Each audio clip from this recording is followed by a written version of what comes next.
Hello students, today we are going to talk about chapter 18. We have talked about advertising and product placement.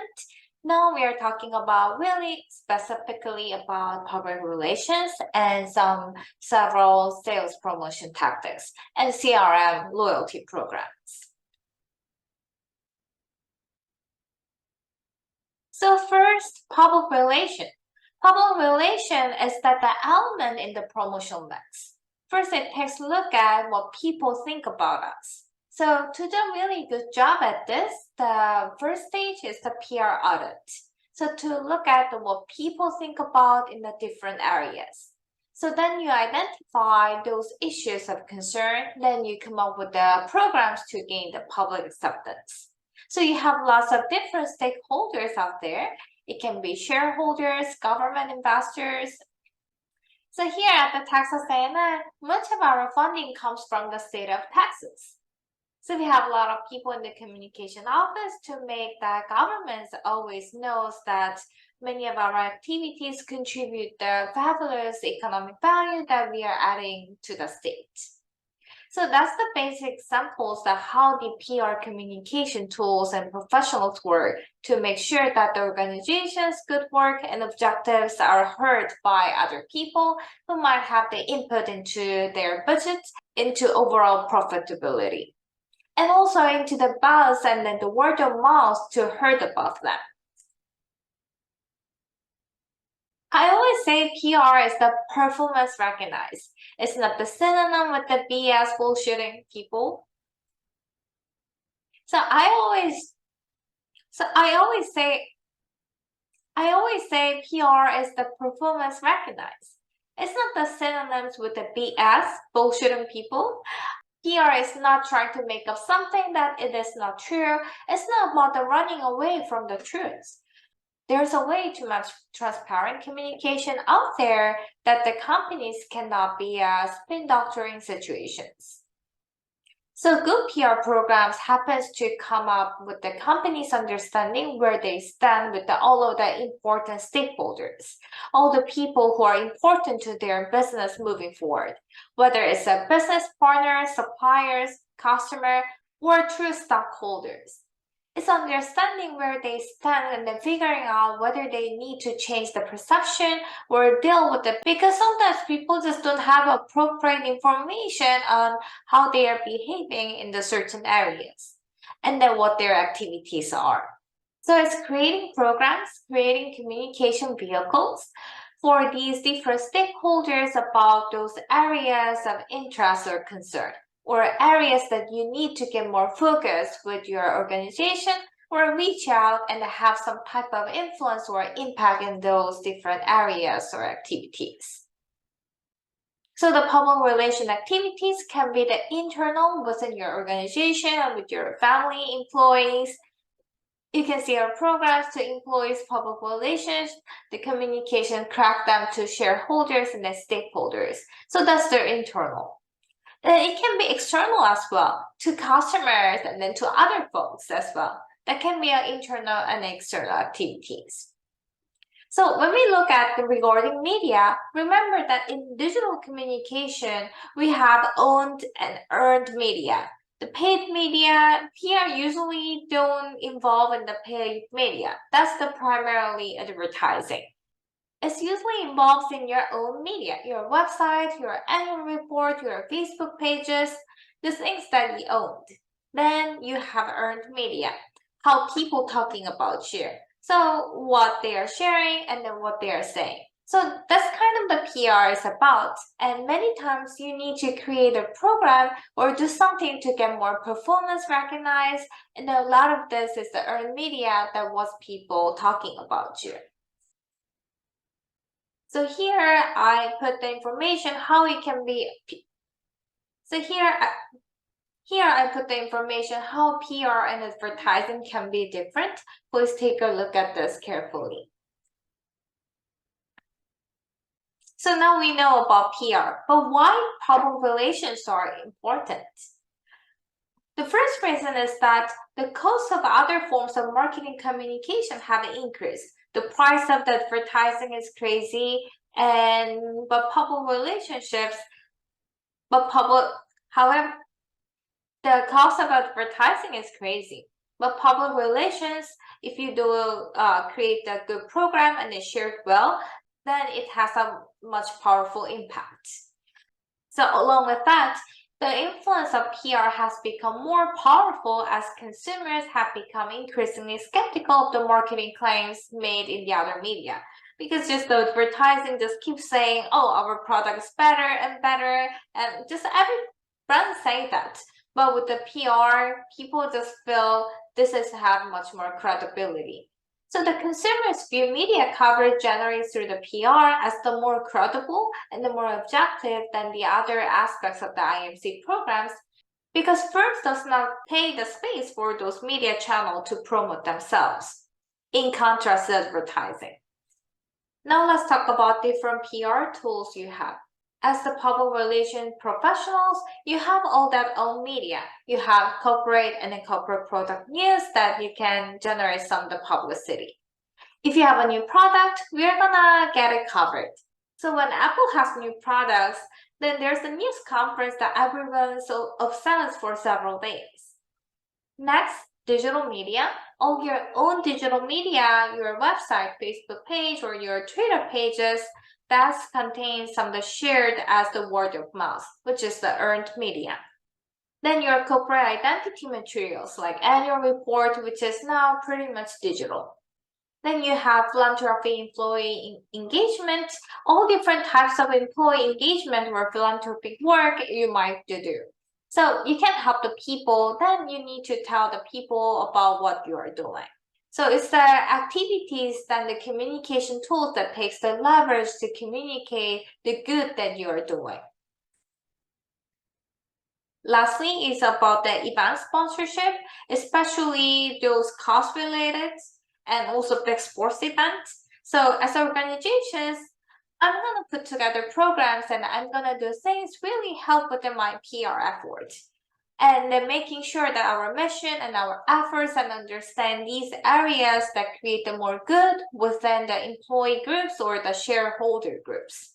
So these are some of the basic tools or communication devices that you are used to outside from the paid advertising to help you to talk about these programs and then move corporate mission forward to be understand the good that what you're doing. So I put the several different examples here, and I recommend you to read and then watch these videos to understand what kind of the PR examples there. Now let's talk about sales promotion. Sales promotion is really all those marketing tactics and that incentivize people to buy now. So this is about the short-term special incentive and then also make the consumer excited about. Sales promotion, like with the integrated marketing communication in general, has also been increasing. Companies seem to spending more and more on sales.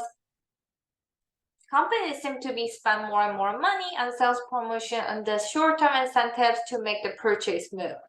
Sales promotion used to be a retailer thing. Retailers got highly engaged in the sales promotion. As the retailers becoming more and more powerful, when we just look at the Walmart or Amazon, they're massive. So as retailers become more powerful, they utilize these tools to get traffic into their establishments, to get people to their website, and then get people buy from them. Also, there are more and more competitors out there. So you're constantly looking at the competitive landscape or maybe something that you could do to get just people to buy more your brand with these short-term incentives. In addition, we have seen the reduction in the brand loyalty. Brand loyalty is more like the baby boomers thing. They're just fairly brand loyal. Gen Zs are less brand loyal. So the companies use this sales promotion between those people who switch in these categories like Pepsi or Coke. Moreover, advertising seems to be fairly pervasive. So we can cut through the clutter of the advertising going on, which every company say just my brand is better. Oftentimes, companies just need to increase their sales. So they just go and buy some sales with some sales promotion tactics and tools. Here, I listed some of the sales promotion examples. From the following slides, we will talk about in more details, but I just put the detailed explanations here. So most of them are the self-explanatory. So I recommend you to just read all those slides and explanations and then learn about the examples. So the most common way is the vouchers and coupons. Coupon is very helpful tool to increase the repetitive purchase. Especially if you want to make the people excited about these coupons for the next purchase, I recommend you to use the mystery coupon. Deals are also one of the common way we can encourage consumers buying. We have many different types of deals, like kind of Black Friday deals or memorial sales, but also kind of seasonal sales. These are the great thing. The great thing of the deal is that it doesn't cost anything very much. You do not have to do the advertising campaign for the deals, but it's very helpful to attract the new customers and then retain customers and then even speed up the sales cycle. So it's just designed to increase the revenue. And cashback promotion is also very useful tool to increase sales. I recommend you to read by yourself. And also charitable cause promotion is increasing since the cause marketing become more and more popular. Like you have seen whenever you go to some stores, they ask you to, oh, are you going to donate some of the changes or just round up? Those are the cause marketing. This helps you to promote your positive brand images in addition to increase sales. This is the best cure of the ton of the abandoned shopping carts. Just these 4 words: free shipping, free returns. It makes the consumers hesitations to buy things and reduce those kind of psychological burden of the return things. These are also very good tactics we can use, especially for the online shopping. The next social media contest giveaways. This is pretty fun and also very engaging. If you just kept and usually this kind of a contest asks you to tag certain number of people in the comments or posts to their stories or to their contents to win, and then they just give the free samples. With the free samples, consumers have a chance to experience your new products. And also with this certain number of the invited number of people for this contest can be a very meaningful customers because they might be interested in your specific product or brands. So it can boost your meaningful engagement and sales in the future. And sweepstakes is also kind of fun activities for the sales promotion. So please read through this explanation. And viewers loyalty program, we have talked several times throughout the semester. This is very long-term focused promotions, and it helps to improve your CLV, customer lifetime value, as well. And Starbucks and then Sephora's Beauty Insider is very well-designed loyalty program kits. When we look at the loyalty programs, first it starts with the travel, but now it's just pervasive and all over the retails, even for B2B. So the situation that we buy information from customers, looking at their transaction histories, understanding that what their preferences are, they try to improve the relationship. It gives the great information for segmentation. For promotion and product development, they can just know what type of products consumers like and what types of the consumers' behaviors and just kind of whatever. So we can get a lot of information about the customers throughout this loyalty programs. Normally, when you look at and start with the loyalty program, you should ask them to start. Like when I just write in the American airline, then they just say, oh, if you don't have the American airline advantage, we're gonna pass around those brochures and then we are going to give you 50,000 miles, free miles. So they are vesting you from the start. So they just try to get you into the game. And particularly CRM and B2B is very important because the value of each customer is much higher stakes. However, one of the challenge of the managing the loyalty program is if you're just looking at the airline program, how they stack up the mileage, and the hotel program, how they stack up the point. The question in these program is, depending on brands and depending on airline or hotel, they do not have much differentiations. So we just earn the points and then we just try to want to get the higher level and then we have different benefits.